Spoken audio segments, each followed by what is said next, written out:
Hi guys, I'm back again today with another video, and today we're checking out World Cup over. European fans refuse to leave. Their final acts leave all the Americans or all of America in tears. So before we do start, don't forget to subscribe, click the bell button, and let's see what happened. Um, I'm questioning because what am I gonna do now that it's over? I have to wait 4 years, I guess. But anyways, let's begin. The match was over, the trophy had been lifted, so why weren't thousands of European fans leaving? What could possibly make people delay their flights just to stay a little longer in a country they had once been warned to fear? Mm. Sometimes the biggest World Cup story begins only after the final whistle. What happened next left countless Americans unexpectedly emotional. America made them stay. The final whistle had already ended the World Cup, yet something inside the stadium refused to feel finished. While the last pieces of confetti clung to the seats and the giant screens began fading into darkness, groups of European supporters remained behind. Some gathered discarded cups and food wrappers. Others embraced American volunteers, stadium workers, and local fans. A few bowed politely, placing their hands over their hearts as they offered one final thank you to the country that had hosted them. The image felt almost too sincere for modern football.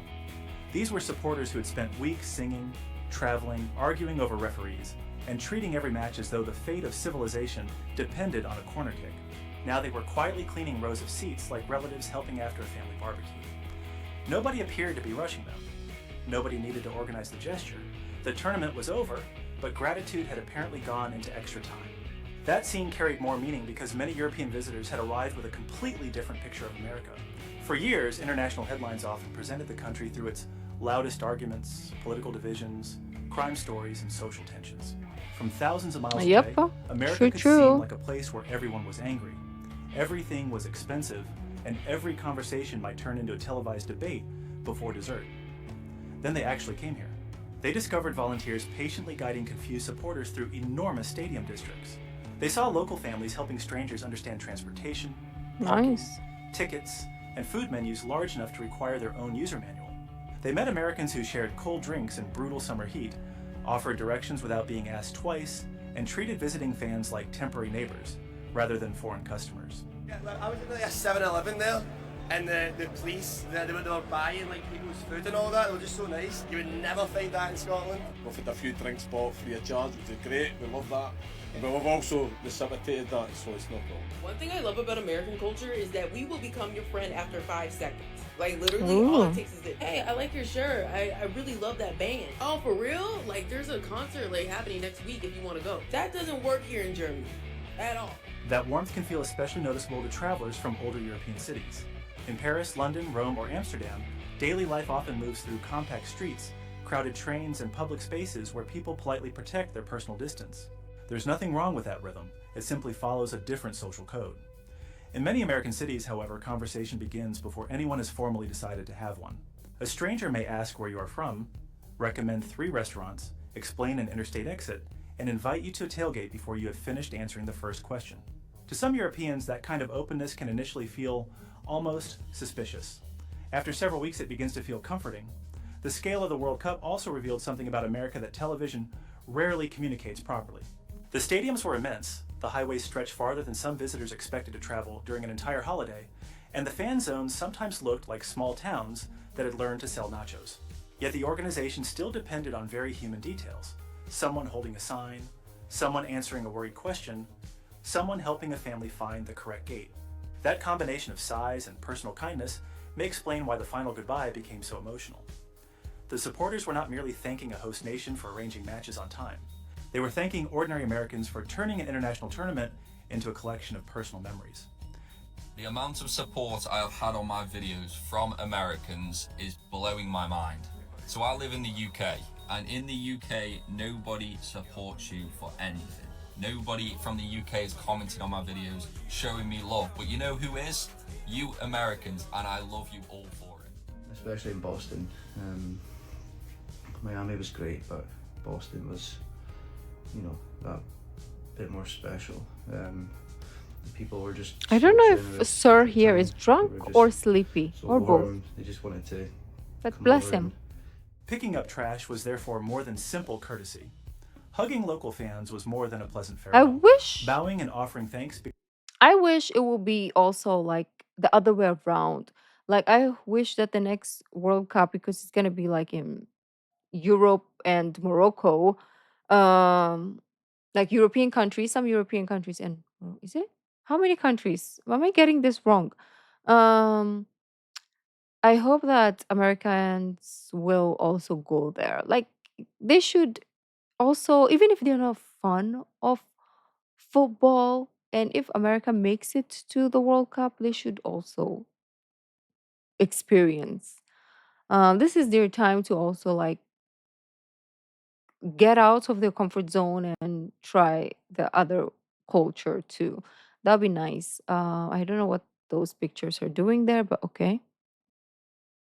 Became a quiet way of admitting that the America they had experienced did not match the America they had been warned about. They came expecting noise and discovered generosity. They prepared for distance and found connection. By the final night, home was still home, but leaving America suddenly felt much harder than arriving. America pulled it off. The most revealing moment after a World Cup final does not always happen beneath the trophy. Sometimes it appears when the music fades, the floodlights begin to cool, and tens of thousands of people start trying to leave the same place at once. That is when a host nation's promises meet reality, because confetti is easy to launch, while moving an entire human tide through gates, roads, trains, parking lots, and security zones requires something much harder to fake. For many European supporters, this was where America quietly won them over. Time Smith's looking a bit different. The Argentinians are a bit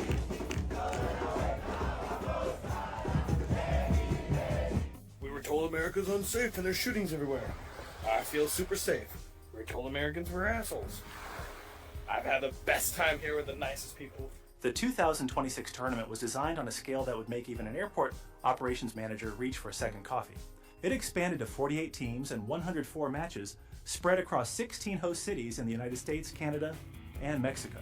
Most of those games took place in the United States, where the distance between venues could feel less like traveling to another city and more like beginning a minor expedition. A supporter moving between New York, Dallas, Los Angeles, and Miami was crossing distances that would carry someone through several countries in Europe. That difference matters because European football is often built around compact geography. A trip from London to Paris is roughly 215 miles by air. Amsterdam, Brussels, and Cologne sit close enough together that crossing a national border can feel easier than changing terminals at a giant American airport. In the United States, a single state can be larger than several European nations combined, and nearby occasionally means you should pack snacks, charge your phone, and reconsider your definition of the word. Yet the tournament kept moving.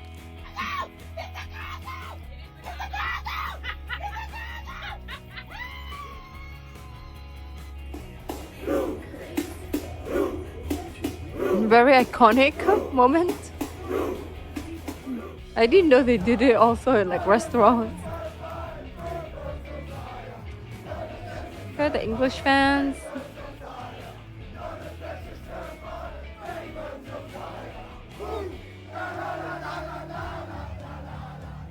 That is the part many visitors rarely see in dramatic headlines.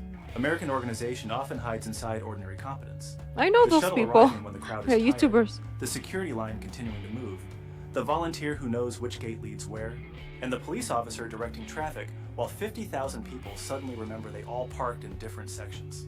None of these moments looks glamorous on television, but together they decide whether a major event feels exciting or exhausting.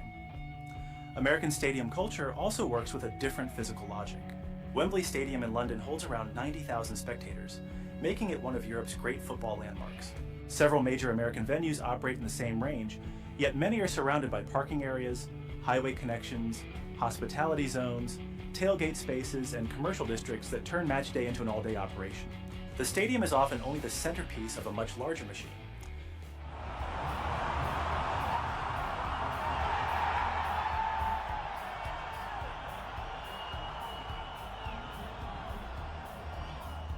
To European visitors accustomed to walking from a city center pub to a nearby ground, that machine can initially look excessive. Then the final whistle blows, the crowd begins to disperse, and the reason for all that space becomes clear. America does not organize a major event as though everyone will politely arrive and leave in neat little groups. It prepares for a small city to appear, celebrate for hours, and then demand several thousand rides home at exactly the same time. There is something deeply American about that confidence. The country looks at a logistical problem the size of a county fair, adds another parking lot, recruits more volunteers, prints larger signs, and somehow turns a whole operation into a weekend tradition. By the end of the tournament, many European fans were no longer laughing at the scale, they were admiring the planning behind it. The vast stadiums, long highways, layered security systems, and armies of workers had created enough structure for millions of individual memories to unfold without the machinery constantly drawing attention to itself. Perhaps that explains why the final thank you carried such weight. The fans were praising more than a successful football tournament. They were recognizing a country capable of taking something enormous, complicated, and slightly unreasonable, then making it feel welcoming. America did not merely host the World Cup. It handled the kind of challenge America seems almost suspiciously comfortable with. Too many people, Something too much my distance, eye. too much noise, and somehow still enough room for one more guest. Built for the world. The strongest argument for staging a World Cup in America appears before anyone reaches their seat. It can be found in the hotels filled with rival jerseys, the airports handling supporters from several continents, and the enormous entertainment districts that continue buzzing long after the match has ended. Other countries have hosted unforgettable tournaments, but the United States brings a particular advantage that is difficult to copy. It already knows how to turn a sporting event into an entire day of shared celebration. What happened? Told me the World Cup in America is going to be crazy, but a pirate ship in a stadium? Oh, that's cool. What is going on? The 2026 World Cup England expanded to and 48 teams and 104 matches, with 11 American host cities forming the heart of the tournament. That is 40 matches more than the 64-game format used from 1998 through 2022. A competition of that size could easily feel like a spreadsheet wearing soccer cleats, yet American event culture is unusually comfortable with crowds, spectacle, and organized chaos. This is a country where more than 100,000 people can attend a college football game, spend hours eating beside the parking lot, sing with strangers, and still treat the whole operation as a perfectly normal Saturday. That habit changes the World Cup experience. In European cities such as London, Madrid, or Milan, football is woven into old neighborhoods where the stadium often feels inseparable from the surrounding streets. That history creates an atmosphere America should never try to imitate, because it belongs to those places. Yeah. The American strength lies elsewhere. Around many major venues, there's Work enough with room what for you fan got. festivals, That's sponsor what they say. areas, food trucks, live music, family activities, and tailgates that look as though Thanksgiving wandered into the parking lot wearing face paint. The match therefore becomes the center of the day rather than the entire day. For visiting Europeans, this can be wonderfully disorienting. They may arrive expecting to watch 90 minutes of football and discover that Americans have prepared 8 hours of entertainment around it. By lunchtime, supporters from different countries are already exchanging food and taking photographs. Now we know together. why we had the By halftime kickoff, the show. parking lot has produced its own I'm not unofficial international song, against it. except the diplomatic Because I agenda got my mainly concerns BTS, barbecue but sauce and whether somebody brought enough ice. it's interesting concept.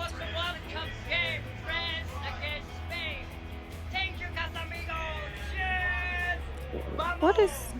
Okay, maybe it's part Everyone of has the come to drink. the US, right? And there's been loads of problems and controversy before the tournament. But the best thing is that everyone has been able to come here and actually experience like these real niche things about the US that you only see in films or TV shows or video games, right? GTA. It is the best thing I've seen come out of a World Cup. That openness matters because a World Cup succeeds through more than stadium quality. It needs neutral visitors to feel included even after their teams have been eliminated.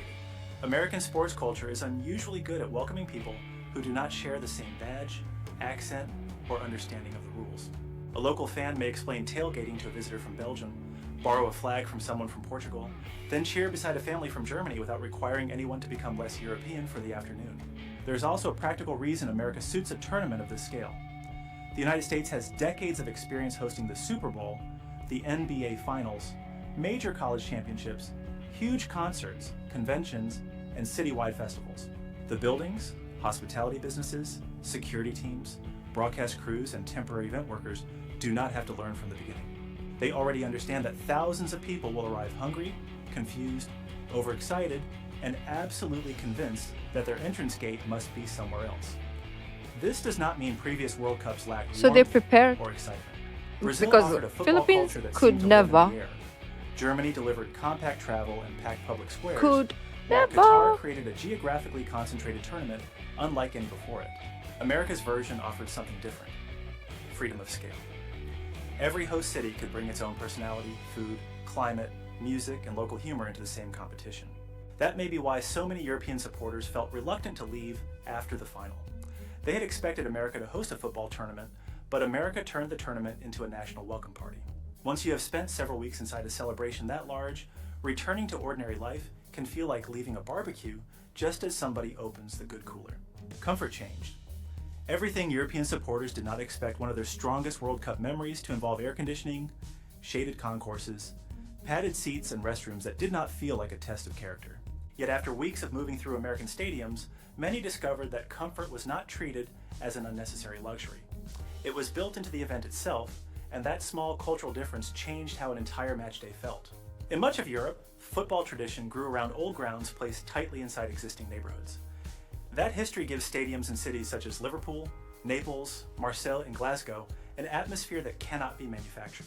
Supporters walk through familiar streets, pass the same pubs, squeeze through narrow approaches, and enter buildings layered with decades of memory. The romance is real, although the knees occasionally pay the historical preservation fee. America developed its major sports venues under different conditions. Many were designed as large entertainment buildings rather than simple bowls with a field in the middle. Mercedes-Benz Stadium in Atlanta has a retractable roof and roughly 71,000 seats. AT&T Stadium near Dallas normally holds around 80,000 spectators and is famous for a center-hung video board so large that it can make the action on the field look like the replay. Sophie Stadium in the Los Angeles area seats about 70,000 and sits beneath a huge covered canopy that protects the venue while keeping the sides open. Those features matter during a summer tournament. Football supporters are willing to tolerate almost anything for their team, but heat does not become charming simply because someone is wearing face paint. Long exposure to high temperatures can drain energy before kickoff, especially for families, older visitors, and travelers unfamiliar with the local climate.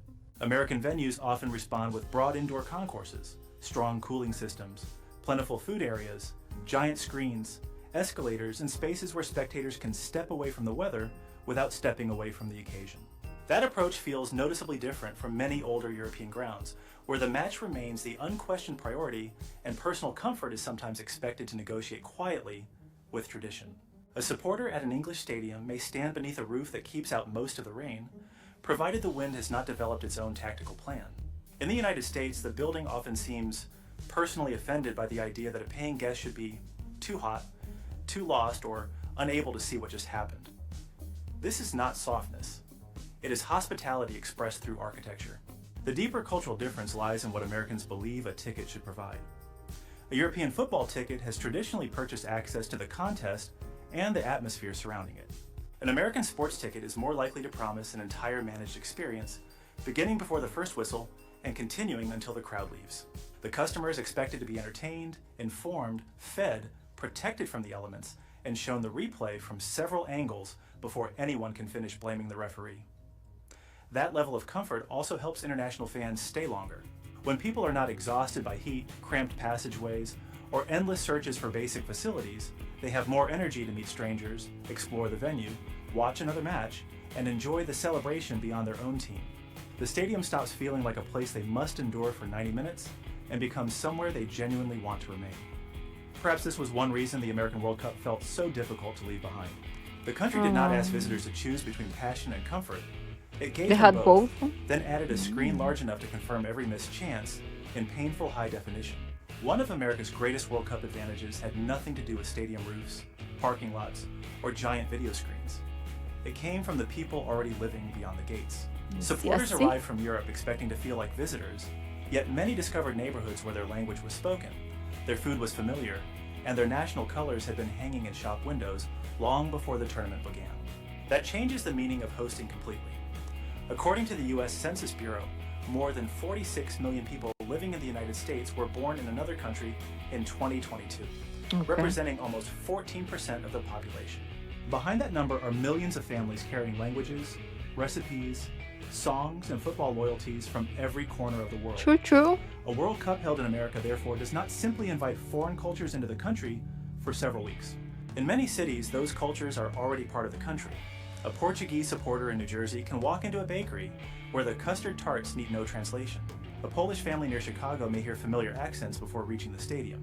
Italian fans in New York can find entire streets where the argument over the correct tomato sauce is treated with the seriousness of a constitutional hearing. Across California, Texas, Florida, and the Northeast, That looks immigrant good. communities give visiting supporters something no temporary fan zone can manufacture: the comforting feeling that someone nearby understands where they came from.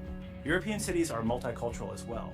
London's 2021 census showed that roughly 40% of its residents were born outside the United Kingdom, while cities such as Paris, Brussels, and Amsterdam contain communities from across the globe.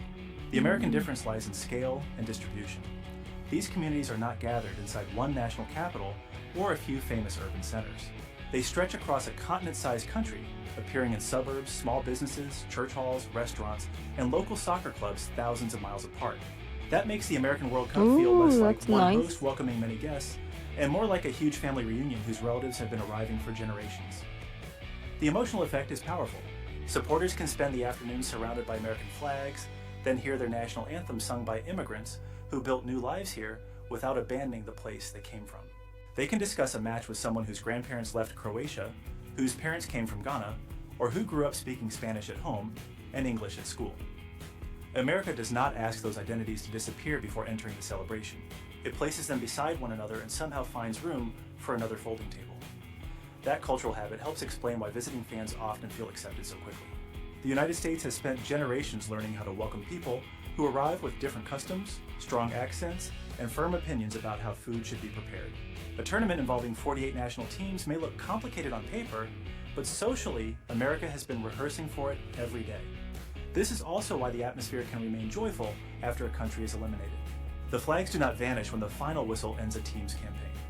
They return to restaurants, community centers, family homes, and neighborhood streets where And those watch the other identities continue games. to live. The World Cup may be temporary, but the human connections supporting it are permanent. European visitors came to America expecting to be far from home. Instead, many found small pieces of home waiting for them, served with American portions and accompanied by directions from someone's American enthusiastic portions. uncle. That may be the country's most special gift as a host. America can make the whole world feel present without making anyone feel less like themselves. Maybe the greatest legacy of this World Cup was never the trophy. It was the millions of visitors who returned home carrying a completely different picture of America than the one they expected. If this journey changed your perspective too, subscribe for more stories that reveal the people, culture, and unforgettable moments behind America. Until next time, keep an open mind, keep exploring, and we'll see you in the next video. Okay. I mean, that was insightful. And let me know if you went to w- one of the, how do you call it, the cities that hosted the World Cup, and what did you think about it? And if you've been to like other places, let me know what your thoughts are. Like, where's the best place you've watched the World Cup, if you ever have? I've never. And since I was young, it was always my dream to one day go. The closest would have been Japan, Korea, but I was really, really young then. So I'm still waiting for a closer one. Spain next year. Maybe I have to wait the next, right? It probably will come to Asia soon after. So we'll see. But anyways, beautiful peeps, that has been interesting insight. Let me know if you have any output or any additional inputs that you want to let me know. Thank you guys for joining, and I'll see you in the next video. Bye.